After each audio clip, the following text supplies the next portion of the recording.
Opinion ఏంటి? Exam pattern change కి సంబంధించి విమర్శలు రాకుండా ఉండాలంటే చేయొచ్చా మల్టిపుల్ చాయిస్? ఎందుకంటే తెలంగాణ సివిల్ సర్వీస్ లాంటిది, కొద్దిమంది ఏమో అసలు ఇంకా డిస్క్రిప్టివ్ ఉండాలి, డీప్ నాలెడ్జ్ ఉండాలి, ఇంటర్వ్యూ కూడా ఉండాలని కొద్దిమంది అంటున్న వాళ్ళు ఉన్నారు. మల్టిపుల్ చాయిస్ అయితే పెద్దగా గొడవ ఉండదని అంటున్న వాళ్ళు ఉన్నారు. మీ ఒపీనియన్? సార్, గ్రూప్ 1 అనేటటువంటి దానికి డిస్క్రిప్టివ్ అనేది ఖచ్చితంగా ఉండాలి.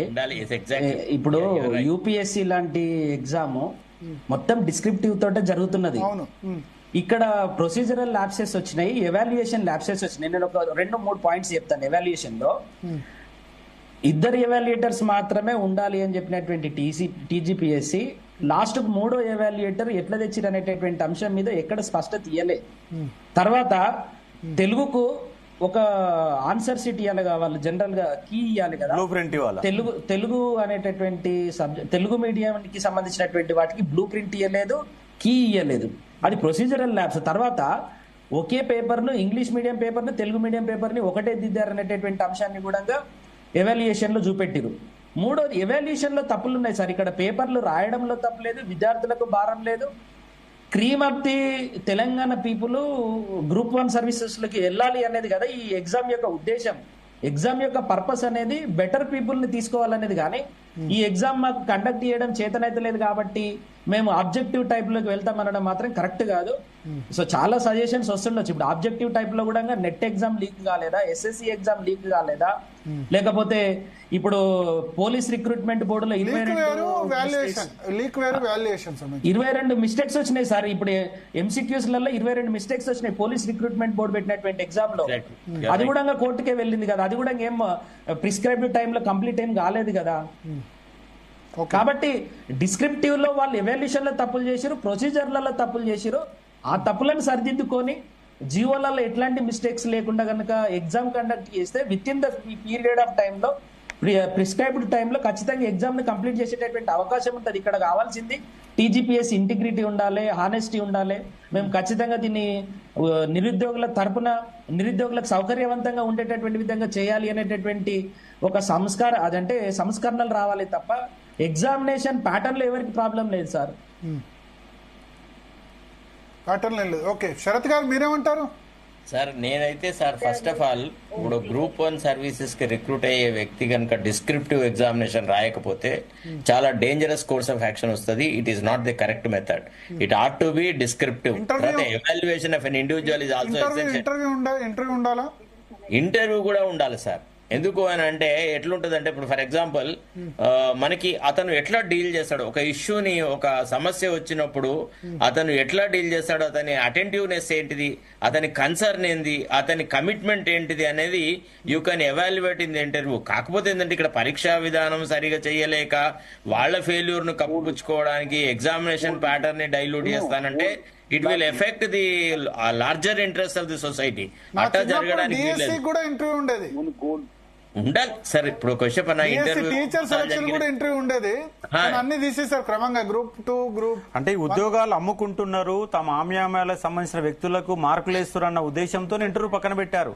ఇంటర్వ్యూ వల్ల అన్ని సంపూర్ణంగా వస్తుంది, కానీ గందరగోళాలు జరుగుతున్నాయి. ఒకే ఒక ఇప్పుడు ఇంటర్వ్యూలో కొద్దిమంది ఏమంటారు, స్టేజ్ ఫియర్ ఉన్న వాళ్ళు, లేకపోతే మాట్లాడడానికి ఇబ్బంది ఉన్న వాళ్ళు, వాళ్ళకి నష్టం జరుగుతుంది కదా.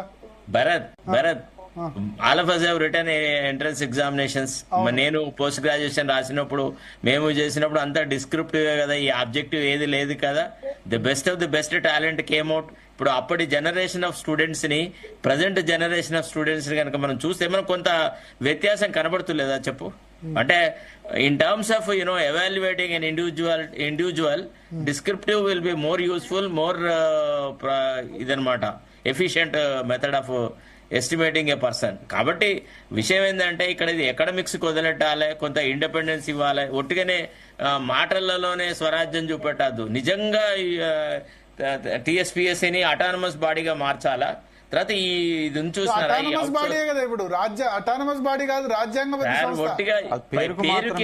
పేరుకే సార్ వీళ్ళ చెంచాగాళ్లే అక్కడ ఉంటున్నారు సార్. వీళ్ళ మాటలు కాదని ఎవ్వడు ఏం చేయట్లేదు.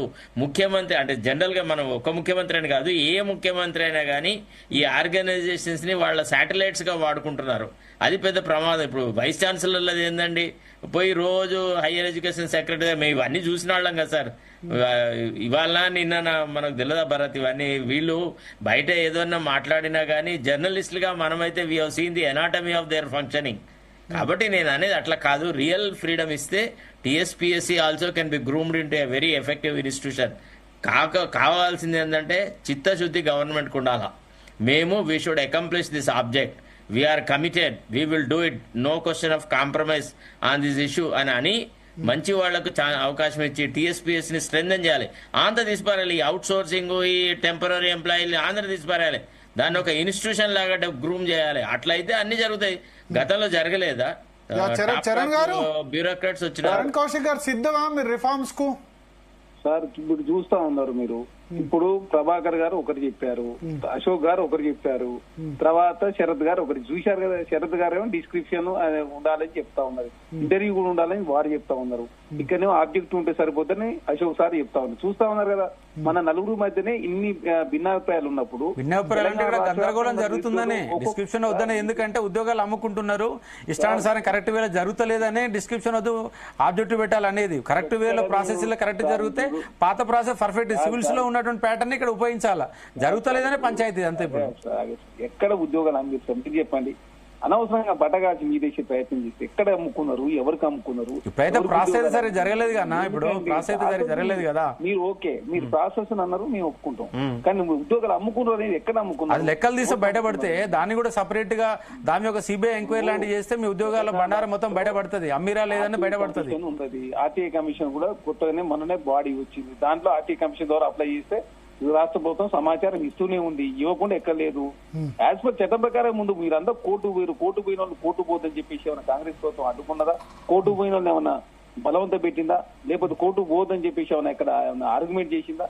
కోర్టు పోయిరు, కోర్టులో సంబంధించిన తీర్పుని ఎవరైతే కాంగ్రెస్ పార్టీ గౌరవిస్తూ ఉన్నారు, దాని మీద ఖచ్చితంగా ఫర్దర్ గా ఎట్లా ముందుకు పోతే నిరుద్యోగులకు న్యాయం జరుగుతుంది, భవిష్యత్తు చూడాలంటే ఏం చేద్దాం అనే ఆలోచనతోనే కాంగ్రెస్ ప్రభుత్వం ముందుకు పోతుంది. మనతో పాటు మాజీ టీఎస్పీఎస్సీ సభ్యులు విఠల్ గారు జాయిన్ అయ్యారు. విఠల్ గారు, రిఫార్మ్స్ మీద చర్చ జరుగుతుంది, మీరు అక్కడ పనిచేశారు, ఇన్సైడర్ 6 సంవత్సరాలు పనిచేశారు. ఏంటి అర్జెంట్ రిఫార్మ్స్ ఏంటి అక్కడ జరగాల్సింది? రిఫార్మ్స్ ఎటువంటి రిఫార్మ్స్ వస్తే యూపీఎస్సీ లాగా టీజీపీఎస్సీ తయారవుతుంది? ఇక్కడ 2-3 అంశాలన్నా. ఒకటేమో పబ్లిక్ సర్వీస్ కమిషన్లు ఉన్నప్పుడు ఇప్పుడు ఎగ్జిస్టింగ్ స్టాఫ్ లేరు, ఇంకో 100-120 మంది లేరు, అక్కడ వేకెన్సీస్ ఉన్నాయి. గతంలో ఇవ్వలేదు, ఈ ప్రభుత్వం కూడా అక్కడ రిక్రూట్మెంట్ చేయలేదు. అసలు రిక్రూట్మెంట్ చేయాల్సినటువంటి ఏజెన్సీ అక్కడ మంచి స్టాఫ్ లేదు. ఫస్ట్ రిక్రూట్మెంట్ టీజీపీఎస్సీలో చేయాలి, అన్నిటికీ చేయాలి. ఎగ్జాక్ట్లీ, అంటే ట్రైన్డ్ స్టాఫ్ ఉన్న వాళ్ళ